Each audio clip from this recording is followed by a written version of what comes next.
Not backward since the Great War. We've had enough bloodshed. Here's a greater. Preposterous. Rivalries are sharper. Military plans are more closely concerted. And because of our disarmament, Britain is weaker. Order! Order! The right honourable gentleman must be heard. The war mentality is springing up again. Britain's hour of weakness is Europe's hour of danger.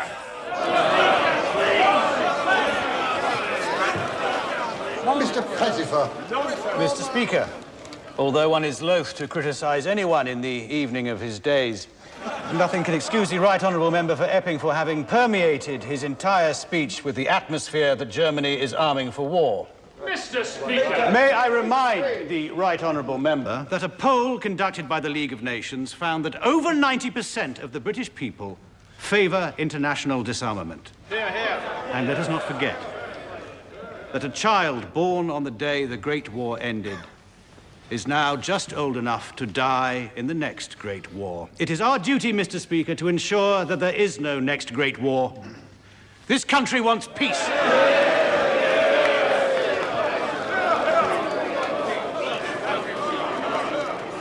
Mr. Speaker. People say, oh, Winston won't mind.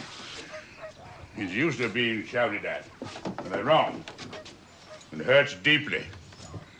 Especially from your own party. The Tories don't want to be made to think. What you're saying is right. That's what matters. They don't listen, that's what matters. Like banging your head against a brick wall. One can't go on forever. Those men of my age are retired. Do a bit of gardening, enjoy a spot of golf. Enjoy a few years of quietude. And die. All those dreams of standing shoulder to shoulder with Marlborough and all the other heroes is stupid nonsense. If you give up now, then you'll never know. Give up? Give up what? There's nothing to give up. You're depressed, black dogs barking. Well, perhaps he's barking the truth.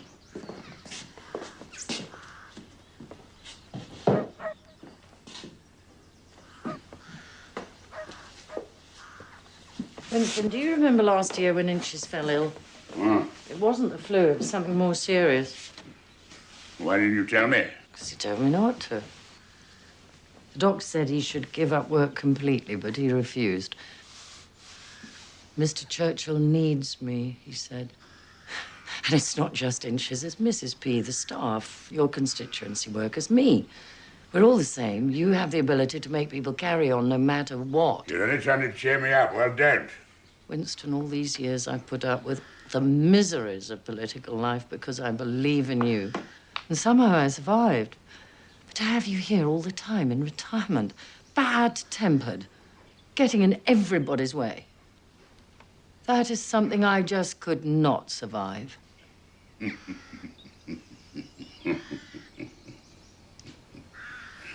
You're getting pretty good at this, Winston. 90 bricks an hour. Isn't that right, Harry?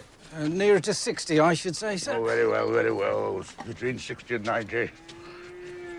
And I've become a member of the Amalgamated Union of Building Workers. Fully paid up. Very good. This material you're feeding me about the German Air Force, it's too generalized. Facts and figures, that's what I need. Not easy. That stuff doesn't come in my direction.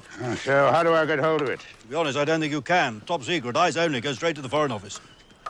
See what you can do. I got thrashed again in the house last week. I need some muscle, Desmond. Need to fight back. Come in. Ah, Rafe, I thought you left ages ago. Well, I've been reading this. Drink? Yes. It's a report from Berlin. Hitler's cabinet has approved a new law. It means, in effect, the compulsory sterilization of all those suffering from hereditary illnesses which are deemed, and I quote, to affect the health of the nation. Bad. Racial purity. This This is just the beginning. Word with the Prime Minister. Much good that'll do. He'll just say it's German domestic policy and has nothing to do with us. Which is true. In all honesty, Rafe, there's very little I can do, if anything. You, on the other hand, may think otherwise.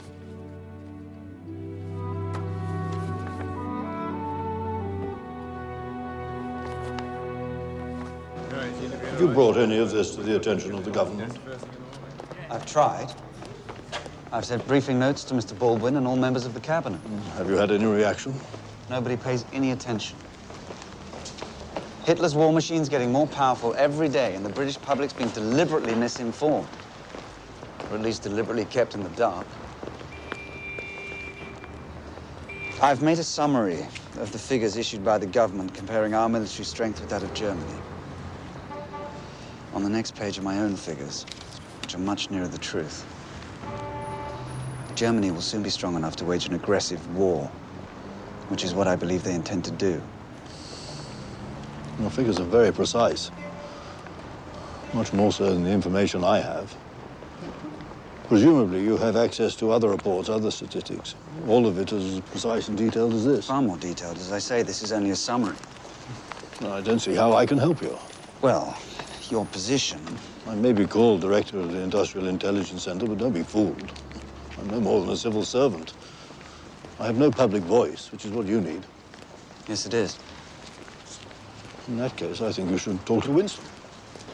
Winston? Churchill? But surely he's... Past it? Well, I don't trust him. First he joins the Tory party, and then he switches to the Liberals, and now he's back with the Tories again.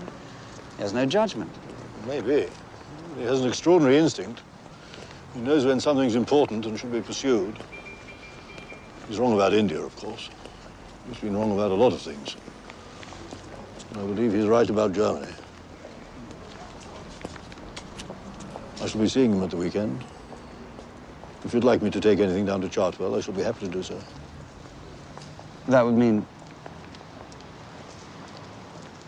You're suggesting that I remove secret documents from a government office and show them to someone who has no right to see them. It's a criminal act. But perhaps a necessary one.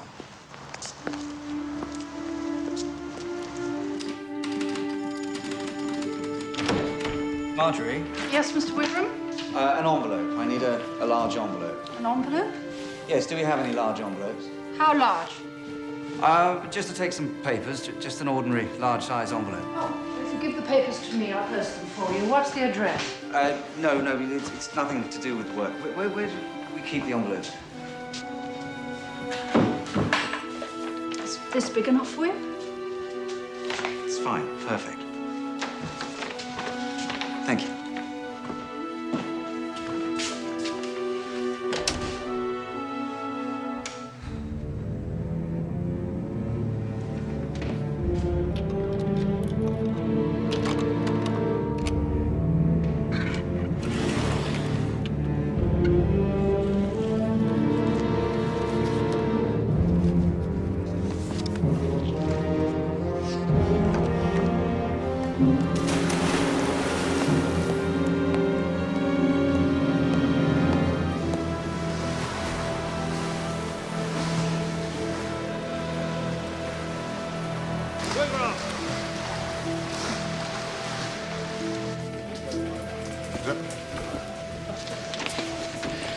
They must be back in the office first thing Monday morning, so I need them back by Sunday evening at the latest. You have my word.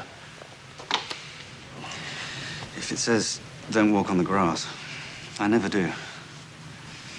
Never used to. Sunday evening, then. Sunday evening.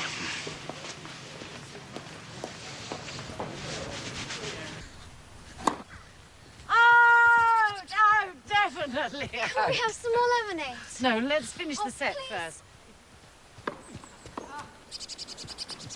Where do you get this? Cab in the Foreign Office. Rafe Wigram, head of the Central Department. Risky business pinching this.